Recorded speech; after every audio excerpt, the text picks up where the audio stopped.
If you could tell us about your experience with Waltz and Bashir that you worked on, something that's been, nominated as well. Yeah, we just talked about that. It was pretty fun actually, because Eric Foreman, the director, is a pretty nice guy, and his post supervisor as well. And we didn't have much time, but since this was a fully animated feature, we didn't have to do it because it's not like you shot on film. It is to a certain point consistent. If you keep in mind that they've done all their offering, all the creation on not measured displays, and not necessarily that all the guys in animation that were involved would stick to the color gamuts defined by the lead artist, but do something in their taste. And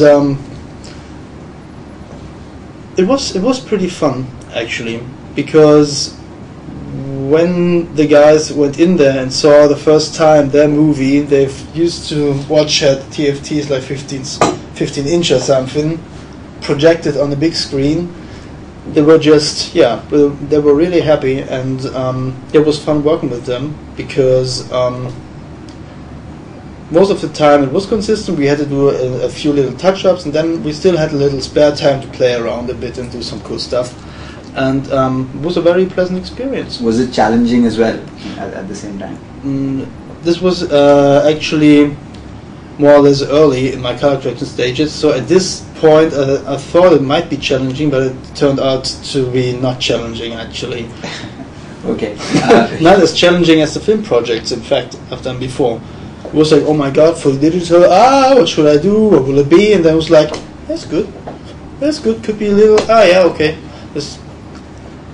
The output, however, is definitely very brilliant. I mean, the film coming up, it's come up very well. Yeah. You've been teaching as well, you've been training as well. If you could just tell us about your experience. This is basically this, the seniors at our place trained me as well as I trained them how to drive the box efficiently. So because I was used to the masking system in Flame and Smoke and to the tracker and all the stuff that was been there all along, was introduced then to them, because they were telecine and video colorists and were used to, okay, it's real time, but it's primary, that's all you can do, and maybe one shape, that's it, nothing more. And so I had to get them into the concept that they can now have multiple shapes, that they are all animatable, and that what they have to do, to operate like this.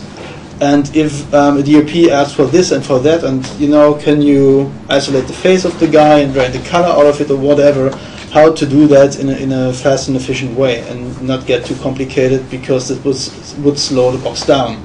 And this was pretty important for us, because all the residents that were at our place were used to real-time color grading, and still insisted that they can't judge an image when it's not running in real time.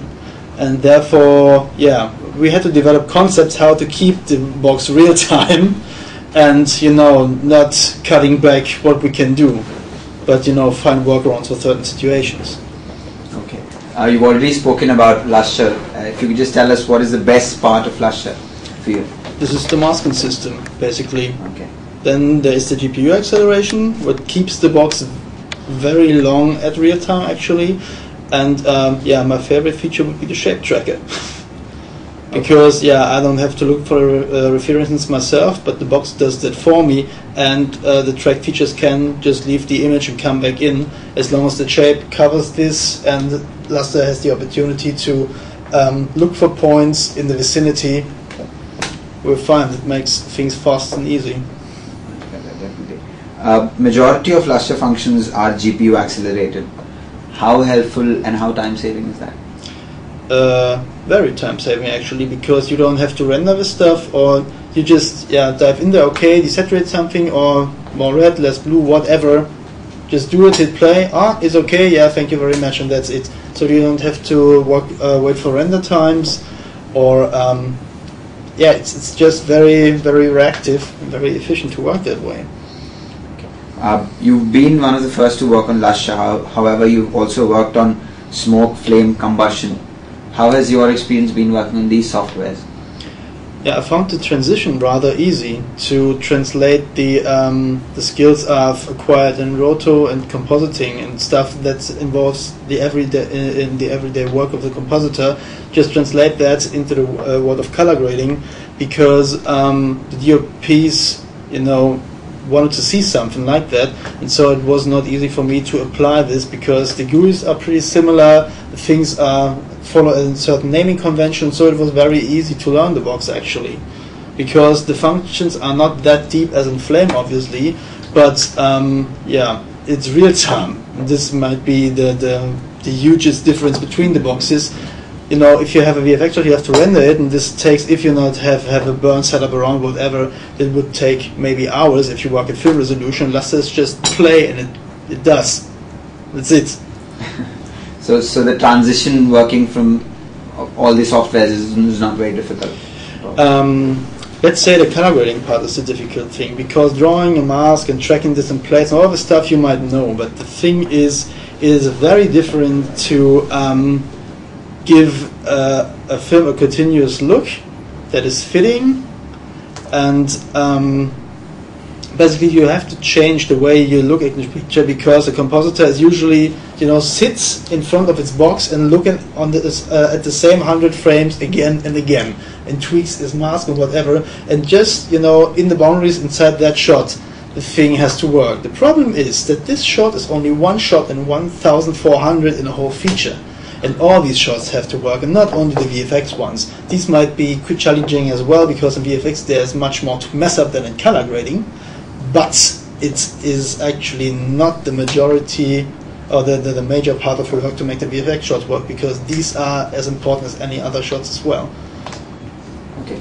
Your message to the CGTantra community, which consists of various budding artists and current artists as well. Mm-hmm. Words of advice. I just brought up a pretty good line actually I've catched on the web. This would be learn from everybody, follow no one, look for patterns, and work like hell.